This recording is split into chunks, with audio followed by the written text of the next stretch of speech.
ഞാനിന്നിവിടെ പറയാൻ പോകുന്നത് ശിശുദിനത്തിനെ കുറിച്ചാണ്. നമ്മൾക്കറിയാവുന്നത് പോലെ തന്നെ ശിശുദിനം ജവഹർലാൽ നെഹ്റു എന്ന മഹാന്റെ പിറന്നാളായി ആഘോഷിക്കുന്നു. അല്ല, അദ്ദേഹത്തിന്റെ പിറന്നാൾ ശിശുദിനമായാണ് ആചരിക്കുന്നത്. എന്നാൽ ഞാൻ അദ്ദേഹത്തിനെ പറ്റിയാണ് പറയുന്നത്. ഇവിടെ ശിശുക്കൾക്ക് നൽകുന്ന അല്ലെങ്കിൽ കുട്ടികൾക്ക് നൽകുന്ന പ്രാധാന്യത്തെ കുറിച്ചാണ് ഞാൻ ഇവിടെ ചർച്ച ചെയ്യാൻ പോകുന്നത്. ഇവിടെ ഈ രാഷ്ട്രത്തിൽ കുട്ടികൾക്ക് പ്രാധാന്യം നൽകുന്നില്ല. കുട്ടികളുടെ നല്ലൊരു ചൈൽഡ്ഹുഡിന് ഇവിടെ ഒരു പ്രാധാന്യം നൽകുന്നില്ല. ഇവിടെ സ്കൂളുകളിൽ ബാഡ് ടച്ച് ഗുഡ് ടച്ച് പോലെ ഒന്നും തന്നെ പഠിപ്പിക്കുന്നില്ല. ഇവിടെ ഒരു നല്ല രാഷ്ട്രത്തിനായി നല്ലൊരു കുട്ടി വേണം. നല്ല കുട്ടി ഉണ്ടെങ്കിൽ അത് നല്ലൊരു സൊസൈറ്റി ഉണ്ടാക്കും. നല്ലൊരു സൊസൈറ്റി ഒരു നല്ല രാഷ്ട്രത്തിനെ ഉണ്ടാക്കും.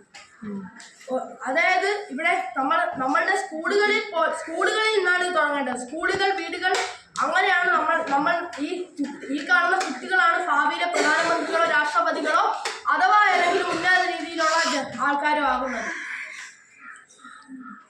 ഇവിടെ കുട്ടികൾക്ക് ശാരീരിക പീഡനവും മാനസിക പീഡനങ്ങളും പല വീടുകളിലും അടച്ചിട്ട മുറികളിൽ സംഭവിക്കുന്നുണ്ട്. 4 ചുവരുകളിൽ പല കുട്ടികളും മടങ്ങിപ്പോകുന്നുമുണ്ട്.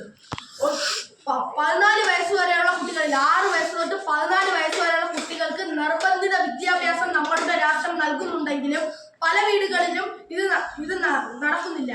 പണമില്ലെന്നും പറഞ്ഞുകൊണ്ട് ആരും സ്കൂളിൽ പോകാതിരിക്കുകയല്ല. ഇവിടെ ഗവൺമെന്റ് സ്കൂളുകളുണ്ട്, അവിടെ ഉച്ചഭക്ഷണവും ഉണ്ട്. എൻ്റെ അറിവനുസരിച്ച് ഇവിടെ ജയിലിലെ ആൾക്കാർക്ക് കൊടുക്കുന്നതിനെക്കാട്ടിലും പ്രാധാന്യം കുറവാണ് നമ്മളുടെ ഇവിടുത്തെ കുട്ടികൾക്ക് കൊടുക്കുന്നത്. ജയിലും സ്കൂളും ഒരേപോലെ തന്നെയാണ്. സ്കൂളുകളുടെ സമയം കുറയ്ക്കണം.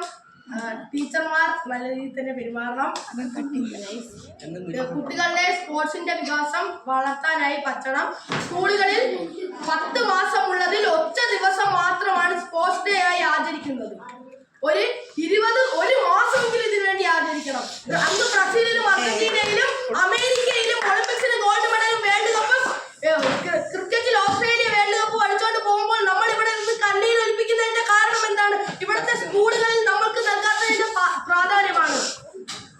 ഞാൻ ഒന്നുകൂടി എന്റെ വാക്കുകൾ ഞാൻ ഒരു വാക്യം കൂടി പറയുകയാണ്.